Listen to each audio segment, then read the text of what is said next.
ప్రపంచ క్యాన్సర్ దినోత్సవాన్ని పురస్కరించుకొని నల్గొండ జిల్లా మిర్యాలగూడలో బోధిధర్మ ఆయుర్వేద వైద్యపీఠం ఆధ్వర్యంలో క్యాన్సర్ బాధితులకు ఉచితంగా ఆయుర్వేద మందులు పంపిణీ చేశారు. ఈ సందర్భంగా కనికరం లేని క్యాన్సర్ వ్యాధికి ఆయుర్వేద వైద్యంతో చెక్ పెట్టేందుకు క్యాన్సర్ బారిన పడకుండా ముందస్తు జాగ్రత్తలతో రక్షణ పొందే విధంగా Bodhidharma bio enzyme research foundation ఆధ్వర్యంలో దేశంలోనే మొట్టమొదటి బయో ఎంజైమ్ ప్రాజెక్టుకు బోధిధర్మ ఆయుర్వేద వైద్య సంస్థ శ్రీకారం చుట్టింది.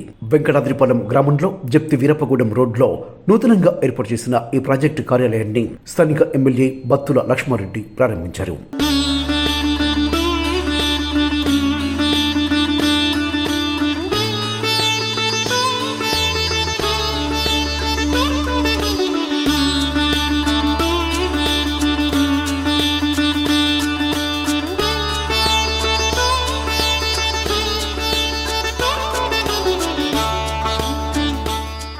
అదేవిధంగా బయో ఎంజైమ్ ప్లాంట్ను మాజీ ఎమ్మెల్యే నల్లమతు భాస్కర్ రావు, తిప్పన విజయసింహారెడ్డిలు ప్రారంభించారు. ఈ సందర్భంగా వారు మాట్లాడుతూ ప్రాచీన భారతీయ ఆయుర్వేద వైద్యంతో అనేక రోగాలు తగ్గించుకునే అవకాశం ఉందన్నారు. జీవితంపై ఆశలు వదులుకున్న క్యాన్సర్ వ్యాధి బాధితులకు భరోసా ఇచ్చేలా డాక్టర్ పండిట్ శ్రీనివాస్ ఆయుర్వేద మందులతో క్యాన్సర్ చికిత్స కోసం ముందుకు రావడం అభినందనీయమన్నారు. బోధిధర్మ ఆయుర్వేద వైద్యపీఠం వ్యవస్థాపకులు డాక్టర్ పండిట్ శ్రీనివాస్ మాట్లాడుతూ ఆహారపు అలవాట్లు, జీవనశైలిలో మార్పులు, అత్యధిక రసాయన పదార్థాల వాడకం మూలంగా దేశంలో రోజురోజుకు క్యాన్సర్ వ్యాధి విస్తరిస్తుందన్నారు. ఒకనాడు రాచపుండుగా పిలువబడే ప్రస్తుత క్యాన్సర్ వ్యాధికి వందల వేల సంవత్సరాల క్రితమే ఆయుర్వేద వైద్య మూలికలతో పూర్వీకులు చికిత్స అందించడం జరిగిందని వివరించారు. క్యాన్సర్ బాధితులు, క్యాన్సర్ వ్యాధి అనుమానిత బాధితులు తమ సందేహాల నివృత్తి కోసం తమ బోధిధర్మ ఆయుర్వేద వైద్యశాలలో సంప్రదించాలని సూచించారు.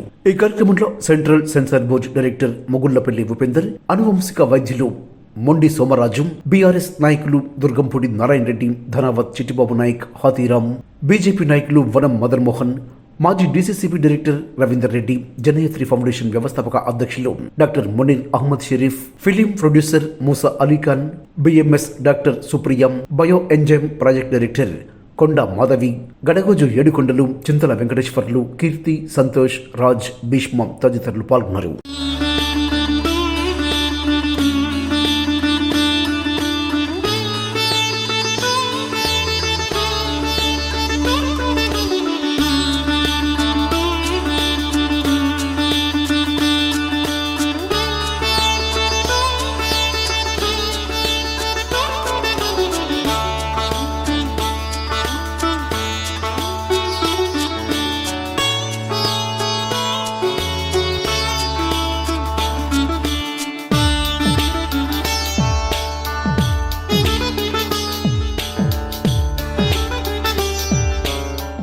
ఈరోజు వరల్డ్ క్యాన్సర్ డే.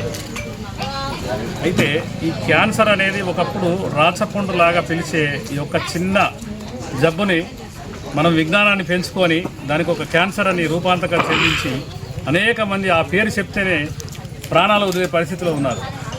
వనమూలికల్లో ఎంతోమంది, అసలు ఆయుర్వేద డాక్టర్లు ఎంతోమంది దీని మీద ఎంతో రీసెర్చ్ చేసి ఎన్నో సంవత్సరాలు.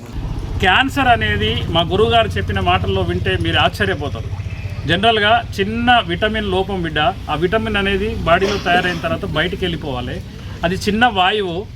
మనం ఇచ్చే మూలికలు భారతదేశంలో, వరల్డ్లో ఎక్కడ లేవు బిడ్డ. మనం 40 నుంచి 45 రోజుల్లో కంపల్సరీగా ఆ వ్యక్తిని సామాన్య మానవులుగా మార్చే పద్ధతి అని మా గురువుగారు చెప్పేది.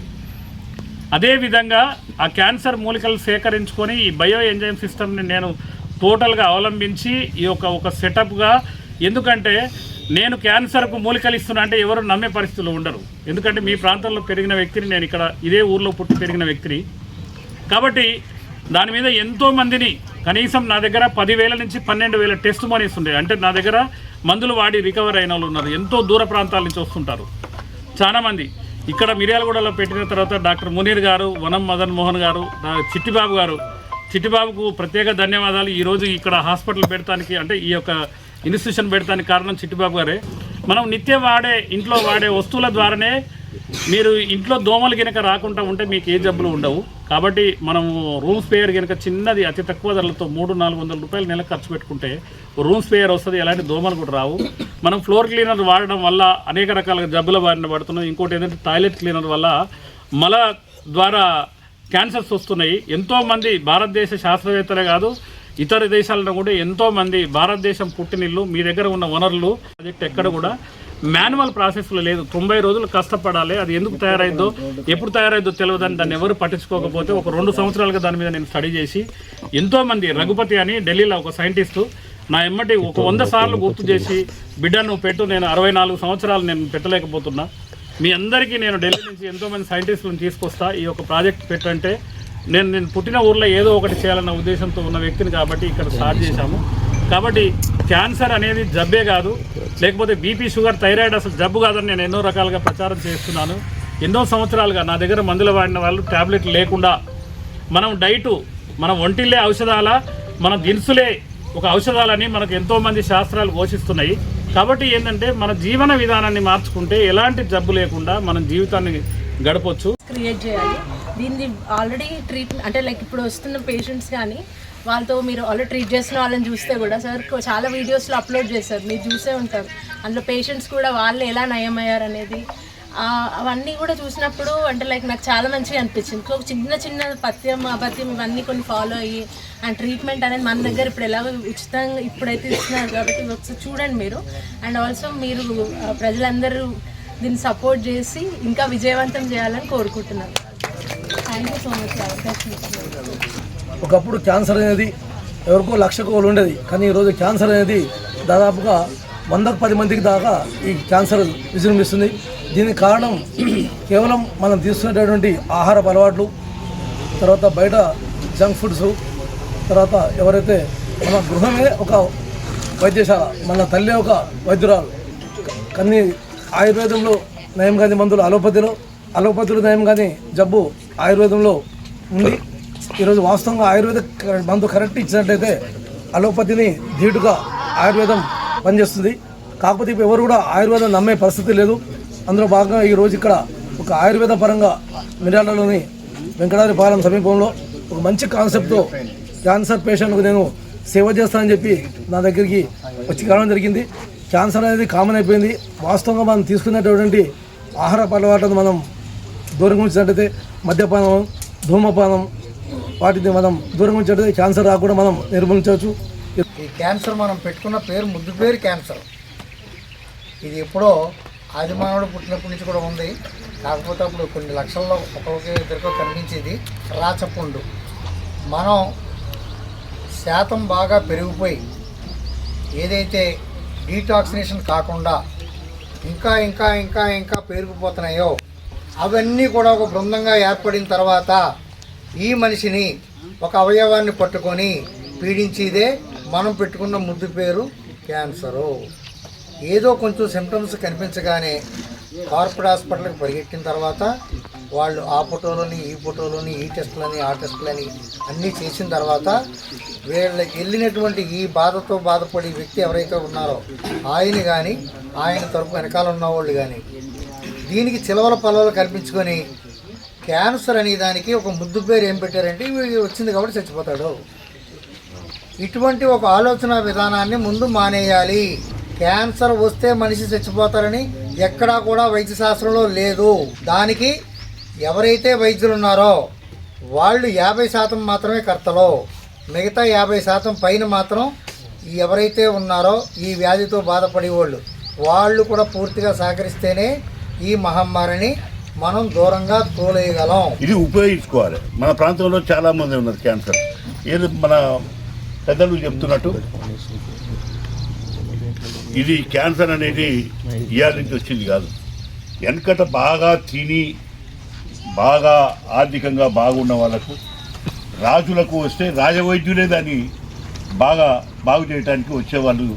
వారికి కుదిరిని వాళ్ళకి నచ్చిన వైద్యాలు చేస్తే, లేకపోతే ఆ రాజు కూడా క్యాన్సర్తో పుట్టుకు ఉన్నవారు రాజులు కూడా ఉన్నారు. అలాంటి పరిస్థితి నా ప్రాంతంలో నాకు రావద్దు అని చెప్పి ఆయన నివాసం ఉన్న ఆయన పుట్టిన గడ్డకాడ ఈ వెంకటాద్రిపాలెంలో ఇది ఏర్పాటు చేసి ఇప్పుడు చాలా ఈ ప్రాంతానికి మేలు చేయాలని చెప్పి ఆయన కంకణం కట్టుకొని సంకల్పంతో ముందుకు పోతున్నందుకు నిజంగా మీ అందరి తరఫున ఈ ప్రాంత ప్రజల తరఫున వారికి నేను అభినందనలు కూడా తెలియజేస్తాను. ఇప్పుడు భాస్కరరావు గారు కూడా మేమంతా పోయి అక్కడ అదొక ఇండస్ట్రీ దాన్ని తయారు చేసే ఒక ఇండస్ట్రీని మరి పెట్టి అవన్నీ చూసినాం. అది చాలా అద్భుతంగా ఉంది. ఒక శ్రమకు 2-3 కోట్ల ఖర్చు పెట్టి ఇక్కడ ఈ విధంగా చేస్తున్నందుకు నిజంగా మా అందరికీ ప్రాంత ప్రజలందరూ కూడా చాలా ఆనందంగా ఉంది. ఎందుకంటే ఈ ప్రజల యొక్క విశ్వాసాన్ని ఇంకా పొందాలని నేను కోరుకుంటున్నాను. శ్రీనివాస్ గారు నాకు గత 25 సంవత్సరాల నుంచి పరిచయం. ఎన్నో ఆటుపోట్లకు ఎదిగి కష్ట నష్టాలకు వ్యాపారంలో నష్టం వచ్చినా కూడా దృఢమైన విశ్వాసంతో హైదరాబాద్లో ఉండి వారు అనుకోని కారణాల వల్ల వారి కిడ్నీలు పనిచేయని కారణంగా వారు మరణ స్థితికి వచ్చిన సందర్భంలో ఇక శ్రీనివాసు ఇక లేరనే నిశ్చయానికి వచ్చిన సందర్భంలో ఒక అదృశ్య వ్యక్తి యోగి పుంగవుడు వీరరాఘవన్ గారు వారికి ఎలా కలిసి వారిని ఒక పుత్రునిలాగా దత్తపుత్రునిగా చేసుకొని ఆయనకి, ఎందుకంటే ఆ గురువు గారికి కొడుకులు లేరు, శ్రీనివాస్ గారిని దత్తపుత్రునిగా చేసుకొని వారిని మరొక జన్మనిచ్చిన వ్యక్తి వీరరాఘవన్ గారు. ఎందుకంటే ఒక డాక్టర్ కన్నా ఒక రోగికి అనుభవం ఎక్కువ ఉంటుంది. ఎందుకంటే ఏ డాక్టర్ దగ్గర ఏ మందు వాడాలి, దేనికి ఏ మందు వాడాలి ఆయనకు అభ్యాసం అయిపోతుంది రోగికి. ఆ విధంగా ఒక రోగిగా ఉండి డాక్టర్గా వచ్చినటువంటి శ్రీనివాస్ గారు పూర్వజన్మ సుకృతంలో చేసుకున్న ఈ పునర్జన్మ అని భావిస్తున్నాను. వారు హైదరాబాద్లో 3 రోజులు ఉన్నా కూడా డైలీ 200 మందికి వైద్యం చేస్తూ పైసలు లేనటువంటి బీద వారికి కూడా డబ్బులు లేకుండా వారి సొంత ఖర్చులతోటి నేను పంపించిన కొంతమందికి వైద్యం చేసి వారిని ఆరోగ్యవంతులు చేసిన వ్యక్తి డాక్టర్ శ్రీనివాస్ గారు. స్థాపిస్తున్నటువంటి ఆయుర్వేద కేంద్రాల్లో ఇక్కడ ఈ ఊరి ప్రజలకు పని కల్పించాలని, ఇక్కడ ఒక సంస్థని నెలకొల్పాలని, ఒక కర్మాగారాన్ని నెలకొల్పి వారు బయో అమెజాన్ ఫౌండేషన్ని ప్రారంభించారు. ఇది ఒక ఉన్నతమైన సంస్థగా, ఉన్నతమైన బ్రాండ్గా ఎదిగి శ్రీనివాస్ గారికి మిర్యాలగూడకు పేరు ప్రఖ్యాతులు రావాలని చెప్పి కోరుకుంటున్నాను. సంపూర్ణ నమస్కారాలు తెలియజేస్తూ ఈరోజు రథసప్తమి అందరికీ కూడా శుభాకాంక్షలు తెలియజేస్తూ, రథసప్తమిగా ఇంకోటి కూడా ఈరోజు క్యాన్సర్ డే, అన్ని డేలు చెప్పొచ్చు కానీ ఈ డే కూడా ఎవరు కూడా శుభాకాంక్షలు చెప్పకూడదు. కాబట్టి అది చెప్పకుండా ఈ యొక్క ఆయుర్వేద కేంద్రాన్ని మిర్యాలగూడ స్థాపించి ఎంతో కష్టపడ్డాడు, చాలా కష్టపడ్డాడు, ఎన్నో ఇబ్బందులు పడ్డా శ్రీనివాస్ గారికి ధన్యవాదాలు చెప్తూ, ఆయన కిడ్నీతో బాధపడుతుంటే ఆయన సతీమణి, ఇంతమంది చెప్పినారు కానీ ఆయన సతీమణి పాపం ఎంత నిజంగా కూడా అంత ఓపికతోటి ఆయనకు ప్రోత్సహించి ఇంత అభివృద్ధికి తోడ్పడిన ఆమెకు కూడా నేను కూడా కంగ్రాచులేషన్ తెలియజేస్తాను. ఎందుకంటే మన ధర్మపత్ని ఎట్లా ఉంటుందో మన ఇల్లంతా బాగుపడుతుంది.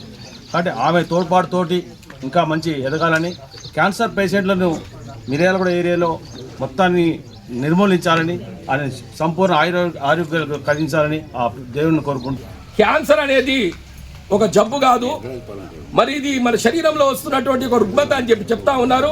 ఈరోజు ప్రతి ఇంట్లో షుగర్, బీపీ, వాటితో పాటు థైరాయిడ్ ఇలాంటి చాలా జబ్బులు ఉన్నటువంటి ఈ రోజుల్లో మరి క్యాన్సర్ అనేది కూడా ఉంది. ప్రతి వ్యక్తి వ్యాయామం చేయకుండా మరి ఏసీ గదుల్లో ఉన్న వాళ్ళకు కూడా వస్తుంది అని చెప్తున్నారు. అది కాకుండా మరి క్యాన్సర్ ఎవరికి వస్తుందని గుర్తించడం కోసం మరి డాక్టర్ గారు ఇక్కడికి వచ్చారు. కాబట్టి క్యాన్సర్ ఉన్న విషయం ఫస్ట్ స్టేజ్లో ఎవరికి అర్థం కాదు. కాబట్టి ప్రతి ఒక్కళ్ళు మీకు వీలున్నప్పుడు ఇక్కడికి వచ్చి పరీక్ష చేయించుకొని ఏమన్నా ప్రథమ దశలో ఉన్నదా, మనకు తెలియకుండానే ఏమన్నా మనలో క్యాన్సర్ కణాలు వచ్చాయా అని చెప్పి మీరు ఒక్కసారి పరిశీలించుకొని వాటికి సంబంధించిన మందులు మొదటి నుంచే వాడితే మీకు రాబోయే కాలంలో ఇటువంటి జబ్బులు రాకుండా ఉంటాయని చెప్పి నేను కోరుకుంటున్నాను. ఆయుర్వేదం దీంతో అంటే ఇప్పుడు యాక్చువల్గా ఆయుర్వేదం డాక్టర్ చదివిన వాళ్ళకన్నా కూడా మీకు జ్ఞానం ఎక్కువ. ఎందుకంటే మీరు ప్రాక్టికాలిటీ మీద పెరిగిన జ్ఞానం మీది. వాళ్ళు ఎంత చదివినా కూడా మీరు వాళ్ళు మీ ఎదురుగా కూర్చోబెడితే వాళ్ళు మీతో కాంపీట్ చేయలేదు అట్లా. ఎందుకంటే దీంట్లో మీ దాంట్లో అందులో మీరు క్యాన్సర్ అనేది చాలా ప్రమాదకరమైన జబ్బు అయిపోయి అలా 20%కి వచ్చేసింది. దేశంలో 20% క్యాన్సర్ జబ్బు వచ్చేసింది. ఎందుకంటే దాన్ని ట్రీట్మెంట్ చేయటం చాలా గొప్ప ఇది. మరి మీరు ఎట్లా చేస్తారో మరి ఫ్రీగానే ఎంతమందికి మీరు ఫ్రీ చేస్తారు మరి ఇదేంటి అనేది కూడా ఒక ఆలోచన. ఎందుకంటే మెడిసిన్ కూడా ఇప్పుడు ప్రజల్లో ఎట్లుంటుందంటే మైండ్ సెట్, ఫ్రీగా వైద్యం చేస్తే అదేదో ఇచ్చిండు అన్నాడు. కాకపోతే ఆ ఫ్రీ వైద్యం మైండ్ కూడా కొద్దిగా డబ్బు తీసుకుంటామో బాగా వైద్యం ఇది కరెక్ట్ పనిచేస్తుంది కాన్ఫిడెన్స్ ఉంది. రెండో విషయం ఏంటంటే ఛాలెంజ్గా మీరు ఇంత ప్రచారం మీరు ఇంత వేల మందికి చేసినామని చెప్తున్నారు కాబట్టి ఆ వైద్యం చేయించుకున్న వాళ్ళు మీకు ప్రచారం కలగజేయట్లేదు నా ఉద్దేశం.